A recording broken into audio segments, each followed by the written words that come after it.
عليكم ورحمة الله وبركاته. وعليكم السلام ورحمة الله وبركاته. نحمده ونصلي ونسلم على رسوله الكريم وعلى آله وأصحابه أجمعين، أما بعد. قال الله تعالى في كتابه الكريم: أعوذ بالله من الشيطان الرجيم، بسم الله الرحمن الرحيم. يا أيها الذين آمنوا كتب عليكم الصيام كما كتب على الذين من قبلكم لعلكم تتقون. وقال رسول الله صلى الله عليه وسلم: من صام رمضان إيمانا واحتسابا غفر له ما تقدم من ذنبه. وقال في رواية أخرى: من قام رمضان إيمانا واحتسابا غفر له ما تقدم من ذنبه، أو كما قال رسول الله صلى الله عليه وسلم. Hadirin jamaah yang dimuliakan Allah Subhanahu wa taala, yang saya hormati Wakil Ketua DKM Bapak Haji Deni beserta jajaran DKM Masjid Al-Jihad, yang saya hormati para sesepuh, para habaib, para asatid yang saya tidak bisa sebutkan namanya satu persatu, tetapi tidak mengurangi rasa hormat dan takzim saya kepada bapak-bapak semuanya. Para jamaah, bapak-bapak, ibu-ibu yang dimuliakan Allah Subhanahu wa taala, pertama-tama marilah kita panjatkan puja dan puji syukur kehadirat Allah Subhanahu wa taala yang sampai dengan detik sekarang ini terus memberikan nikmat-nikmatnya kepada kita semuanya. Apalagi nikmat yang terbesar yang Allah Subhanahu wa taala berikan, yaitu nikmat iman dan nikmat Islam. Ini penting untuk kita sadari dalam diri kita. Kenapa bapak-bapak dan ibu-ibu yang dimuliakan Allah Subhanahu wa taala? Karena telah menjadi ketetapan Allah Subhanahu wa taala yang Allah Subhanahu wa taala firmankan dalam Al-Qur'an: la in syakartum la azidannakum wa la in kafartum inna 'adzabi lasyadid.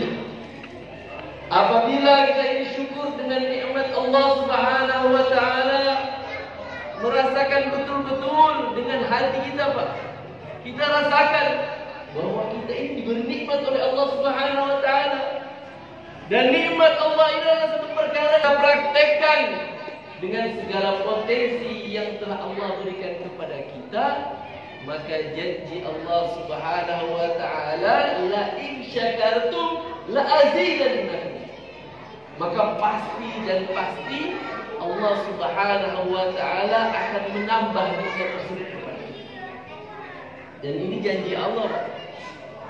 Janji Allah Subhanahu wa taala, janji yang punya dunia, punya akhirat.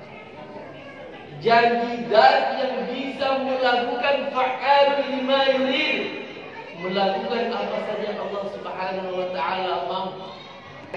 Muntahahul jannah. Tidak akan dengan seseorang beriman terhadap satu kebaikan, kita selalu berharap ditambah nikmat oleh Allah, ditambah lagi, sehingga hatta muntahahul jannah, sehingga nanti akhirnya adalah syurganya Allah Subhanahu wa taala, keridhaan dari Allah Subhanahu wa taala. Ini puncaknya. Salat dan salam tak lupa pula kita haturkan kepada junjungan kita Nabi besar Muhammad sallallahu alaihi wasallam. Beliau adalah orang yang paling mulia di dunia, di akhirat. Mulia zahirnya, mulia batinnya. Sayangnya beliau kepada kita cintanya beliau kepada kita sebagai umatnya.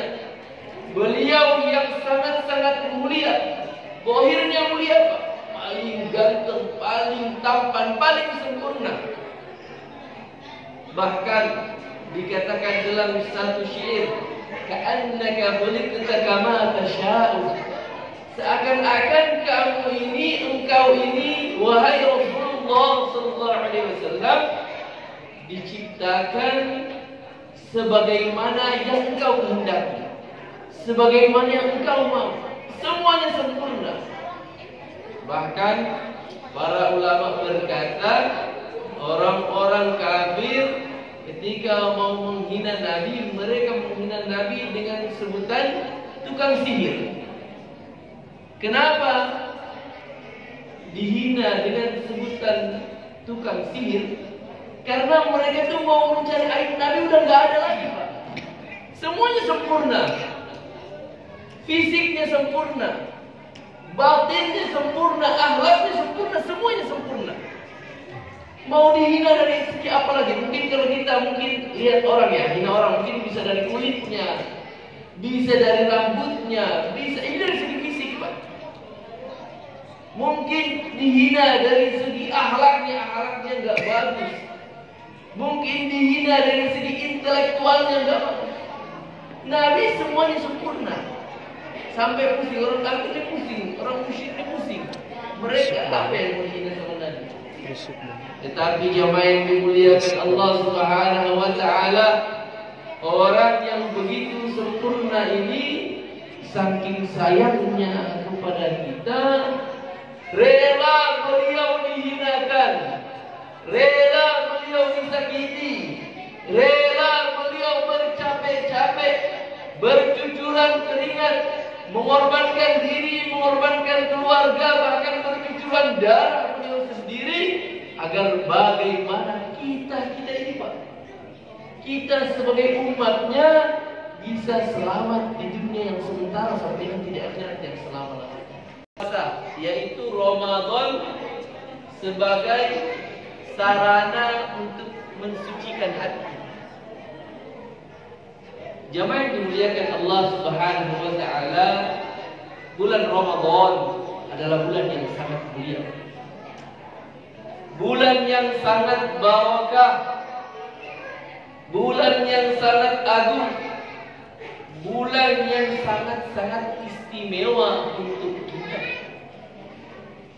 Kenapa demikian? Kenapa bulan Ramadan menjadi bulan yang istimewa? Kenapa bulan Ramadan menjadi bulan yang mulia, menjadi bulan yang sangat-sangat besar karunia-Nya untuk kita? Kenapa?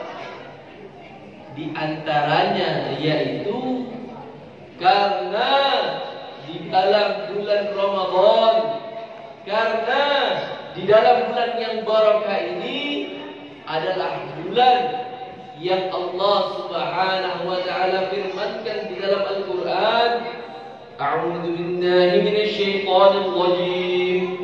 Bismillahirrahmanirrahim. Ya ayyuhalladzina amanu kutiba 'alaikumus shiyam kama kutiba 'alal ladzina min qablikum la'allakum tattaqun. Wahai orang-orang yang beriman, diwajibkan atas kalian berpuasa sebagaimana telah diwajibkan pada orang-orang sebelum kalian agar kalian bertakwa. Jemaah yang dimuliakan Allah Subhanahu wa taala, salah satu kemuliaan bulan Ramadan adalah syahrul siyam, bulannya puasa. Kenapa puasa ini menjadi sangat-sangat besar fadilahnya? Kenapa puasa ini menjadi sangat-sangat istimewa untuk kita? Karena di dalam bulan puasa ini, karena di dalam amal puasa ini, Allah Subhanahu wa taala ada janjikan satu janji yang apabila kita mendapatkan itu, Pak, selesai masalah kita.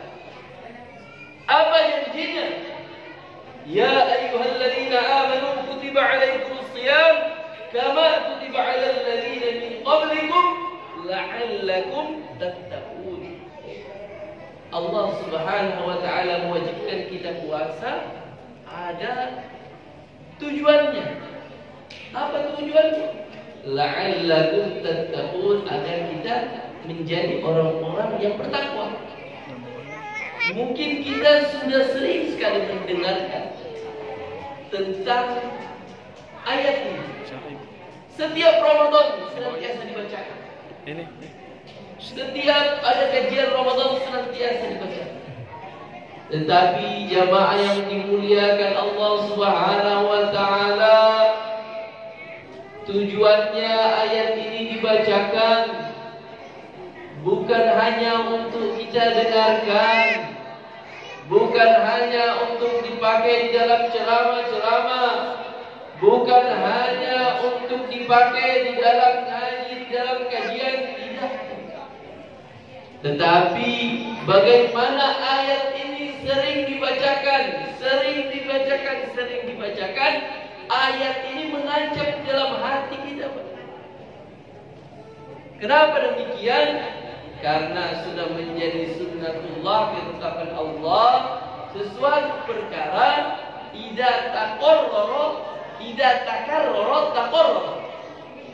Satu perkara apabila sering diulang-ulang. Apa pokok-pokok daripada ketakwaan itu sendiri? Yaitu yang pertama, kita mengerjakan apa yang diperintahkan oleh Allah Subhanahu wa taala. Yang pertama, kita mengamalkan apa yang diperintahkan oleh Allah Subhanahu wa taala. Kemudian yang kedua, kita meninggalkan apa yang dilarang oleh Allah Subhanahu wa taala. Syahadat kan kita udah iman, Pak, udah Islam.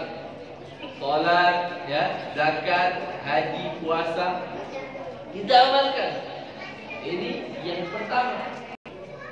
Sulit untuk ada perbaikan. Maka baginda Rasulullah sallallahu alaihi wasallam sabdakan, rahimallahu qur'an alima qadara nafsah.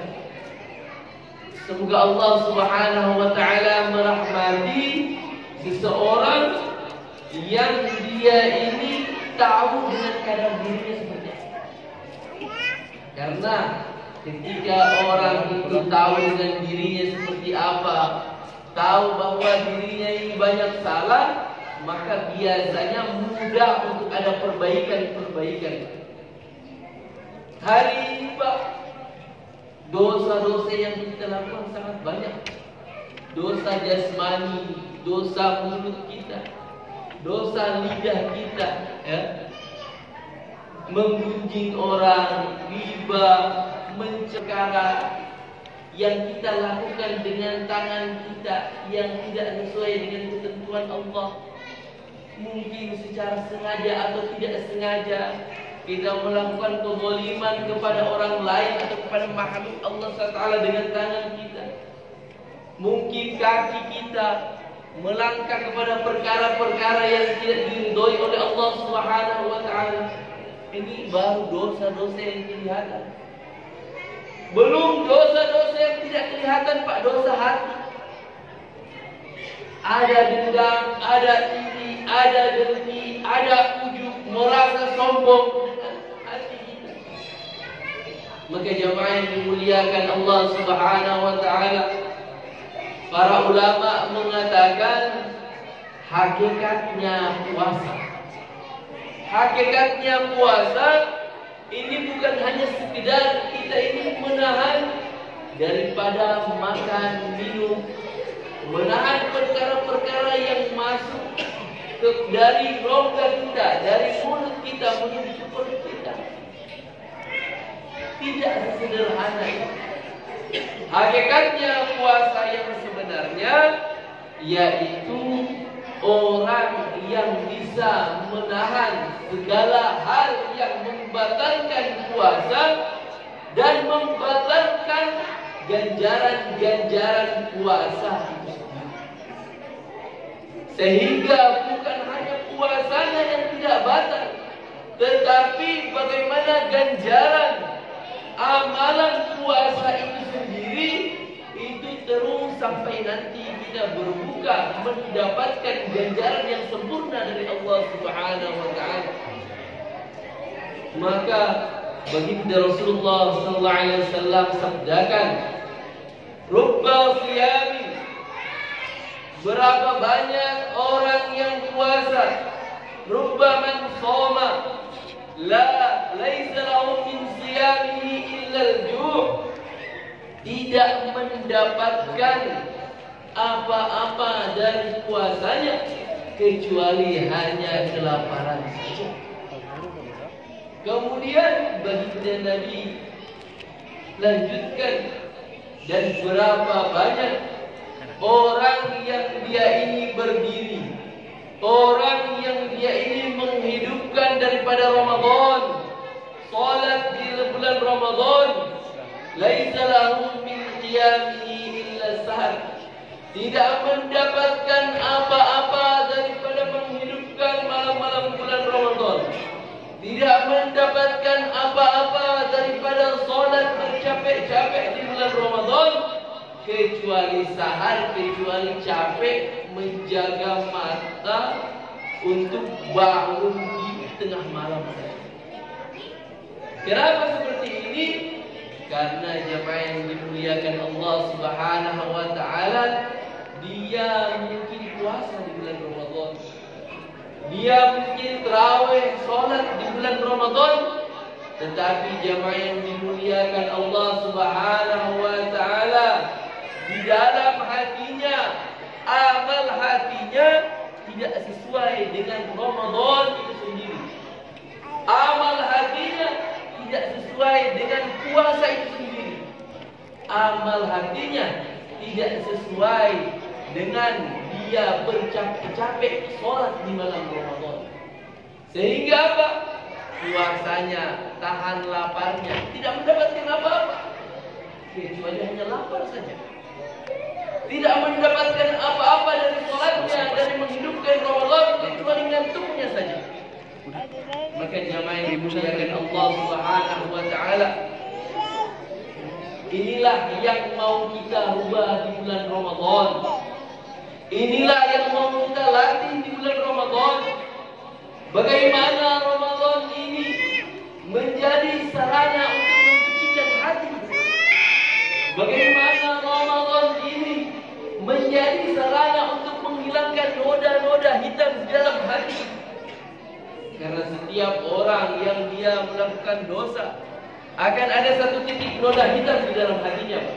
Ya, satu titik ini hati kita, Pak. Ya, hati kita ketika kita melakukan satu dosa, maka ada satu titik hitam di dalam hati.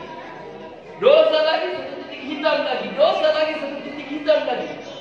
Sehingga dikatakan apabila hati kita telah dipenuhi dengan titik-titik hitam, sehingga hati kita menjadi hati yang benar-benar gelap, maka apa yang akan terjadi ketika hati kita menjadi hati yang gelap, yaitu kita akan sulit untuk membedakan mana yang baik dan mana yang buruk.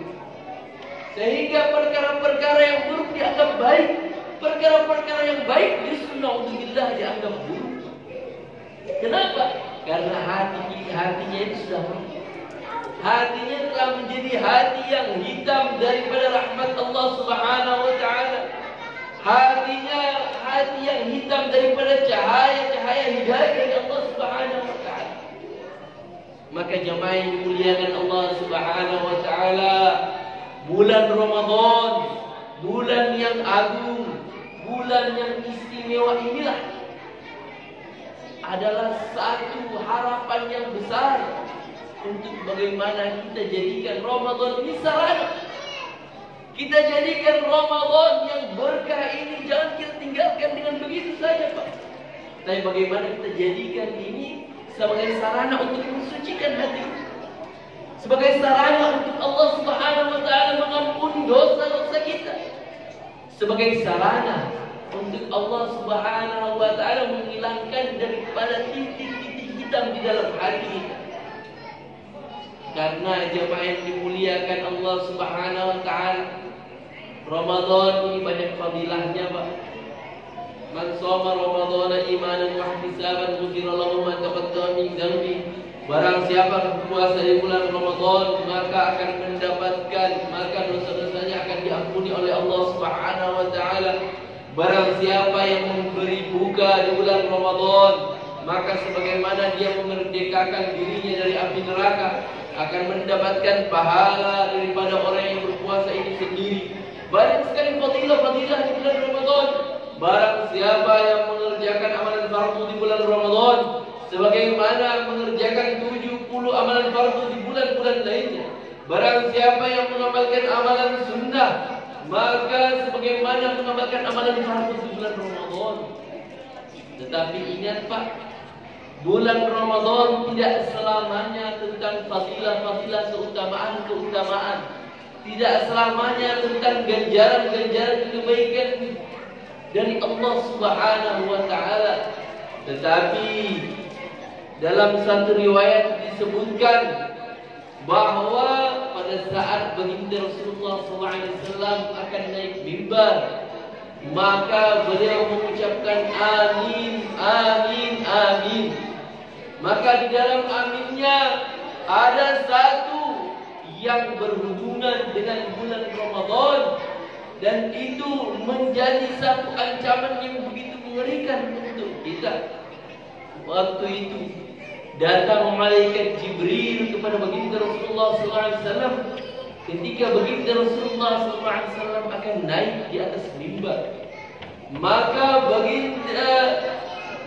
Sayyidina Jibril waktu itu beliau minta kepada Nabi untuk mengaminkan doa malaikat Jibril. Ini doa dari malaikat Jibril yang diaminkan oleh baginda Rasulullah SAW. Salah satu doanya adalah doa yang berkaitan dengan bulan Ramadan. Maka malaikat Jibril beliau berdoa, "Syaqiya man adraka Ramadan famsalaha minhu wa lam yughfar lahu min dunubi." Sungguh celaka orang yang dia ini mendapatkan bulan Ramadan, kemudian dia melewati bulan Ramadan tersebut, tetapi tidak diampuni daripada dosa-dosanya. Maka baginda Rasulullah SAW menunjukkan apa? Menunjukkan pasti diijabah oleh Allah Subhanahu wa taala. Maka sungguh rugi, Pak, orang yang masuk di bulan Ramadan, bulan yang penuh dengan barakah, bulan yang penuh dengan ganjaran, bulan yang penuh dengan rahmat dari Allah Subhanahu wa taala, bulan yang penuh dengan ampunan dari Allah Subhanahu wa taala, bulannya untuk kita mensucikan hati kita, mensucikan keimanan kita, meningkatkan ketakwaan kita, bulan yang mendidik kita menjadi orang-orang yang benar-benar takwa. Tetapi na'udzubillah, kita malah tidak diampuni, kita malah melewatinya dengan begitu saja. Kita malah tidak mendapatkan ganjaran-ganjaran yang telah diberikan oleh Allah Subhanahu wa taala. Maka jemaah yang dimuliakan Allah Subhanahu wa taala, mumpung ini masih pertengahan bulan Ramadan, Pak, masih ada berapa hari lagi jadi, Pak? Ada 19 hari lagi mungkin. 19 hari lagi ke depan, Pak, ya, kira-kira 19 hari lagi ke depan. Maka bagaimana kita sama-sama meningkatkan Ramadan kita, Pak? Kita sucikan hati kita, kita sucikan amal kita. Jadikan Ramadan ini adalah Ramadan yang benar-benar bermanfaat untuk kita, baik jasmani ataupun rohani kita. Kita rasakan Ramadan ini adalah Ramadan yang terakhir kita, Pak. Karena kita tidak tahu, mungkin ini Ramadan terakhir kita, ataukah ada Ramadan yang setelahnya. Banyak orang dulu menganggap, oh, masih ada Ramadan setelahnya ya. Tahun kemarin mungkin dia menganggap ada Ramadan setelahnya, Ramadan setelahnya, tetapi ternyata Ramadan dia waktu itu adalah Ramadan terakhir. Maka jemaah yang dimuliakan Allah Subhanahu wa taala, dalam kesempatan yang barakah ini, dalam kesempatan yang mulia ini, marilah sama-sama kita meningkatkan ketakwaan, keimanan kita kepada Allah Subhanahu wa taala. Sama-sama kita mensucikan hati kita agar kita mendapatkan tujuannya Ramadan, yaitu la'allakum tattaqun, menjadi orang yang benar-benar takwa kepada Allah Subhanahu wa taala. Amin ya rabbal alamin. Demikian ngaji singkat dari saya. Semoga ngaji kita pada sore hari yang barakah ini menjadi sebab keberkahan, kebaikan untuk diri kita, keluarga kita dan umat sealam. Akhirul kalam, wabillahi taufiq wal hidayah. Wassalamualaikum warahmatullahi wabarakatuh.